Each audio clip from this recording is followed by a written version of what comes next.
Il détenait jusque-là le score de longévité au trône du Lamida de Ngaoundéré.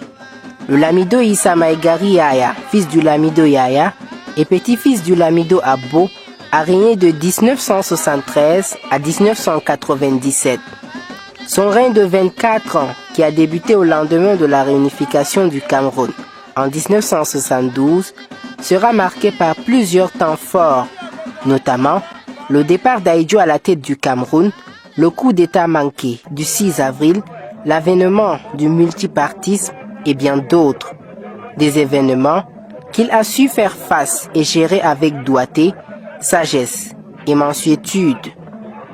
Pour une meilleure gestion des biens et des hommes dans son Lamida, Issa Maïgari Yahya va entamer un vaste chantier d'élargissement de sa notabilité en initiant la création des nouveaux postes comme Wali, Ubandoma, Dangaladima, Sarki Samari et bien d'autres.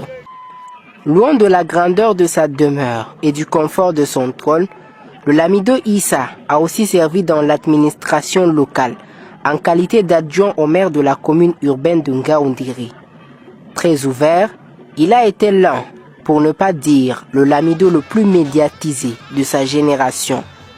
Pour lui, c'était une manière d'ouvrir son Lamida et la culture et tradition lamidale au monde. Pour son engagement, sa détermination et son travail au quotidien, il a été élevé à la dignité de chevalier de l'Ordre national de la valeur et a reçu plusieurs lettres de félicitations de l'administration centrale.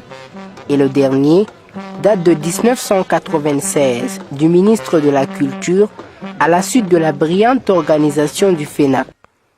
Il n'était jamais assez quand il s'agissait de servir ou d'œuvrer en faveur de sa population. En 24 années passées au trône du Lamida de Ngaoundéré, qu'il a géré d'une main de fer dans un gant de velours, le Lamido Issa Maïgari Yahya a inscrit son nom dans le panthéon de ceux qui ont marqué l'histoire de ce Lamida.